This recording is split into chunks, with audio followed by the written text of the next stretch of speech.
Power system, transmission and sub station में voltage को measure करने के लिए जो इंस्ट्रूमेंट लगाई जाती है, इसके बारे में बात करेंगे।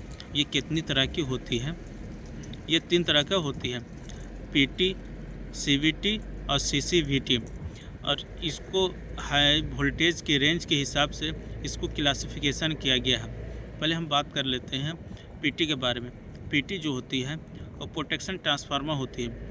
इसकी जो रेंज होती है मीडियम वोल्टेज में यूज की जाती है और 1 से लेके 66 केवी के जो ट्रांसमिशन लाइन हो गई उसको में यूज किया जाता है। और ये कॉस्टली होती है। कॉस्टली इसकी इंसुलेशन की वजह से हो जाती है, इसलिए कि ये स्टेप डाउन ट्रांसफार्मर होती है। और इसका जो कोर होती है ट्रांसफार्मर में जो पीटी जो होती है, इसमें 2 वाइंडिंग होती है, प्राइमरी वाइंडिंग और सेकेंडरी वाइंडिंग होती है।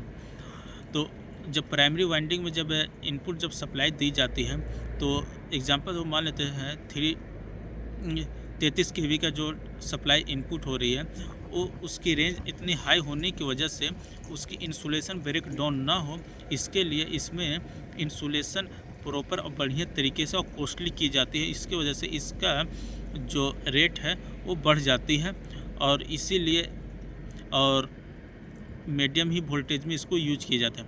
बात कर लेते हैं अब सीबीटी के बारे में। सीबीटी जो होती है कैपेसिटिव वोल्टेज ट्रांसफार्मर होती है।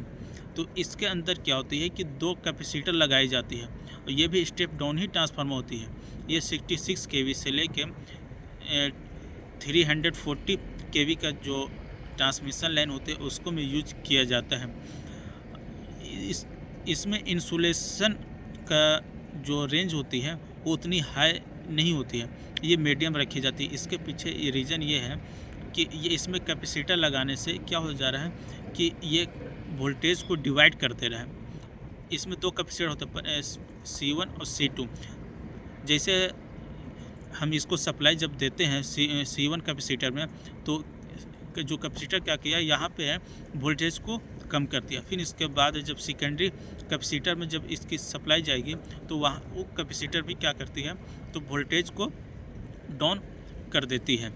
उसके बाद फिर वाइंडिंग के ऊपर जाती है। इसके अंदर भी 2 वाइंडिंग होते हैं, प्राइमरी वाइंडिंग और सेकेंडरी वाइंडिंग। तो ये क्या हो गया है कि जैसे एग्जांपल तो मान लेते हैं 220 केवी के जो ट्रांसमिशन लाइन है उसको ये क्या करती है एकदम 50% एकदम कम करने की चांस रहती है, संभावना रहती है। और 50% जो बचती है वो ट्रांसफार्मर के माध्यम से इसको स्टेप डाउन कर दिया जाता है।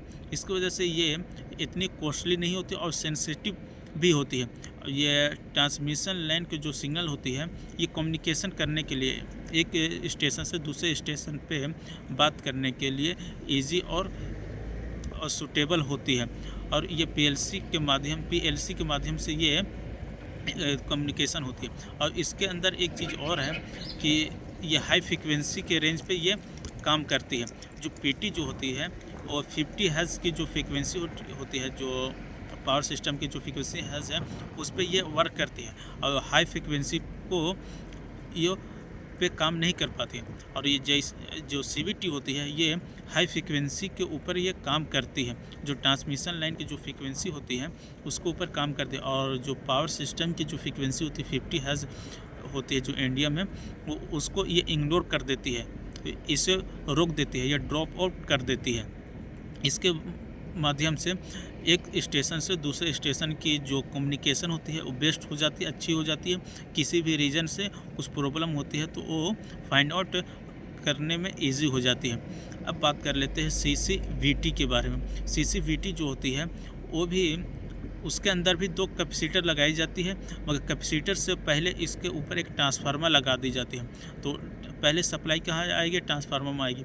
फिर उसके बाद कैपेसिटर जो है C1 और C2 ये दोनों प्रोवाइड की जाती है। ये भी स्टेप डाउन ही ट्रांसफार्मर है।